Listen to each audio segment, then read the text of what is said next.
സത്യപ്രതിജ്ഞാ ചടങ്ങിന്റെ പന്തലിൽ വിരിച്ച പരവതാനിയുടെ നിറം നോക്കി വർഗീയത അളക്കുന്ന രാഷ്ട്രീയ പാപ്പരത്തം നിങ്ങൾ കണ്ടിട്ടുണ്ടോ? വി.ഡി. സതീശന്റെ നേതൃത്വത്തിൽ പുതിയ UDF സർക്കാർ അധികാരമേറ്റതിന് പിന്നാലെ കേരളത്തിൽ വിചിത്രമായ ചില അവിശുദ്ധ കൂട്ടുകെട്ടുകൾ രൂപപ്പെടുകയാണ്. മറ്റാരുമല്ല, കടുത്ത ഇടത് അനുഭാവ മാധ്യമങ്ങളും സാക്ഷാൽ ജനം ടിവിയും ചേർന്ന് ഒരേ അച്ചിലിറക്കുന്ന പുതിയൊരു വിദ്വേഷ പരമ്പര.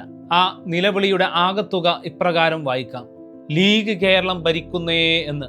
സൈബർ സഖാക്കളും വലതുപക്ഷ പ്രൊപ്പഗണ്ടയും ഒരേ സ്വരത്തിൽ ഇപ്പോൾ പാടിക്കൊണ്ടിരിക്കുന്നത് ഒരൊറ്റ പല്ലവിയാണ്: മുസ്ലിം ലീഗ് വിദ്വേഷം.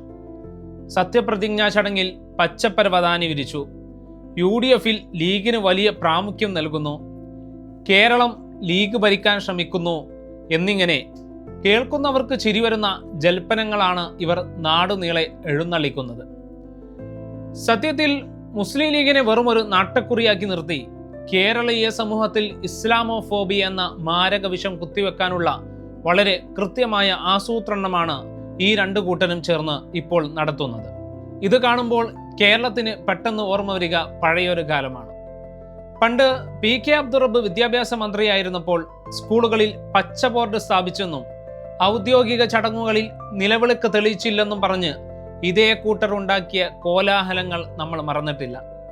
അന്ന് പച്ച ബോർഡിലും പച്ച ഷാളിലും വർഗീയത തിരഞ്ഞ അതേ നാണംകെട്ട വിദ്വേഷ പ്രചാരണങ്ങളുടെ രണ്ടാം പതിപ്പാണ് പച്ചപ്പരവതാനിയുടെ രൂപത്തിൽ ഇപ്പോൾ നമ്മൾ കണ്ടുകൊണ്ടിരിക്കുന്നത്. എന്നാൽ കഴിഞ്ഞ 10 കൊല്ലമായി CPM ഇവിടെ ഉണ്ടാക്കി വെച്ച ഇത്തരം ഇസ്ലാമോഫോബിക് പ്രചാരണങ്ങൾ ഇത്തവണ ഏറ്റുപിടിക്കാൻ CPM മാത്രമല്ല ഉള്ളത്, ഒപ്പം BJP കൂടിയുണ്ട്. നിലവിൽ BJPക്ക് കേവലം 3 MLA മാത്രമാണ് ഉള്ളതെങ്കിലും നിരവധി സീറ്റുകളിൽ അവർ രണ്ടാമതും മൂന്നാമതും എത്തിയിട്ടുണ്ട്. ശക്തനായ ഒരു പ്രതിപക്ഷ നേതാവ് പോലും ഇല്ലാതെ തകർന്നടിഞ്ഞ CPM ഇപ്പോൾ ലീഗ് വിരുദ്ധത പറഞ്ഞ് BJPക്ക് കേരളത്തിൽ വളക്കൂറുള്ള മണ്ണൊരുക്കി കൊടുക്കുന്ന പണിയാണ് യഥാർത്ഥത്തിൽ എടുത്തുകൊണ്ടിരിക്കുന്നത്. ലീഗിന്റെ പ്രാമുഖ്യത്തെക്കുറിച്ച് വലിയ തോതിൽ ആക്ഷേപം ഉന്നയിക്കുന്നവർ കഴിഞ്ഞ ഇടതുപക്ഷ മന്ത്രിസഭയുടെ കാലത്തെ ഒരു കാര്യം കൂടി ഓർക്കുന്നത് നന്നായിരിക്കും.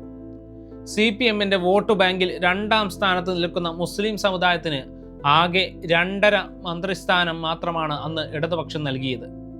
കൃത്യമായ ജനസംഖ്യ ആനുപാതിക പ്രാതിനിധ്യം പോലും അന്ന് നൽകിയില്ല. എന്നാൽ ജനസംഖ്യാപരമായി വളരെ പിന്നോക്കം നിൽക്കുന്ന മറ്റു ചില സമുദായങ്ങളായിരുന്നു ഇടതുപക്ഷ കമ്മ്യൂണിസ്റ്റ് മന്ത്രിസഭയിൽ ഭൂരിപക്ഷവും ഉണ്ടായിരുന്നത് എന്ന കാര്യം നാം മറന്നുകൂടാ. അന്ന് കാറ്റിൽ പറത്തിയ മതേതരത്വവും തുല്യതയുമാണ് ഇന്ന് ഇവർ പരവതാനിയുടെ നിറം നോക്കി UDFനെ പഠിപ്പിക്കാൻ വരുന്നത്. കേരളത്തിലെ ഐക്യജനാധിപത്യ മുന്നണിയുടെ കരുത്തുറ്റ തൂണുകളിൽ ഒന്നാണ് മുസ്ലിം ലീഗ്. മത്സരിച്ച 27 സീറ്റിൽ 22ലും അവർ ജയിച്ചു. കൂടാതെ മലബാറിൽ കോൺഗ്രസ് ജയിച്ച പല സീറ്റുകളും ലീഗ് അണികൾ എല്ലുമുറുകെ പണിയെടുത്ത് നേടിയെടുത്തതാണ്.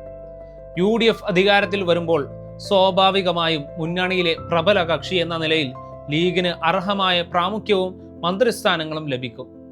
അതിനെയാണ് കേരളം ലീഗ് ഭരിക്കാൻ നോക്കുന്നു എന്ന അസംബന്ധ വാദവുമായി ഇവർ ജനങ്ങൾക്കിടയിലേക്ക് വിദ്വേഷമുതറാൻ ഇറങ്ങിയിരിക്കുന്നത്. തെരഞ്ഞെടുപ്പ് രാഷ്ട്രീയത്തിൽ ജനങ്ങൾ നൽകിയ കനത്ത തിരിച്ചടിയുടെയും ശിക്ഷയുടെയും ജാള്യത മറക്കാനും പുതിയ സർക്കാരിന്റെ ഭരണ നേട്ടങ്ങളിൽ നിന്ന് ജനശ്രദ്ധ തിരിക്കാനുമാണ് CPMും അവരുടെ സൈബർ വിദ്വാൻമാരും ഈ തരംതാണ വർഗീയ കാർഡ് ഇറക്കുന്നത്. എന്നാൽ ജനങ്ങളുടെ കനത്ത ശിക്ഷയേറ്റിട്ടും ഈ നാണംകെട്ട വിദ്വേഷ പ്രചാരണങ്ങൾക്ക് അറുതി വരുത്താൻ ഇവർ തയ്യാറാകുന്നില്ല എന്നത് കഷ്ടമാണ്. അവരൊരുക്കിയ വിദ്വേഷത്തിന്റെ ചളിക്കുണ്ടിൽ താമരയാണ് തടച്ചു വളരുന്നതെന്ന് പോലും അവർക്ക് മനസ്സിലാകുന്നില്ല. തൊഴിലില്ലായ്മയും വികസനവും ചർച്ചയാക്കേണ്ട കേരളത്തിൽ പരവതാനിയുടെ നിറവും പിടിച്ചുകൊണ്ട് വർഗീയ ചേരിതിരിവ് ഉണ്ടാക്കാൻ നോക്കുന്നവരുടെ ശ്രമങ്ങൾ ഇവിടെ വില പോകില്ല. ഇസ്ലാമോഫോബിയ പരത്തി ജനങ്ങളെ അകറ്റാൻ നോക്കുന്നവരെ മതേതര കേരളം ഒറ്റപ്പെടുത്തുമെന്നതിൻ്റെ കൃത്യമായ തെളിവാണ് ഈ തെരഞ്ഞെടുപ്പ് ഫലം പോലും.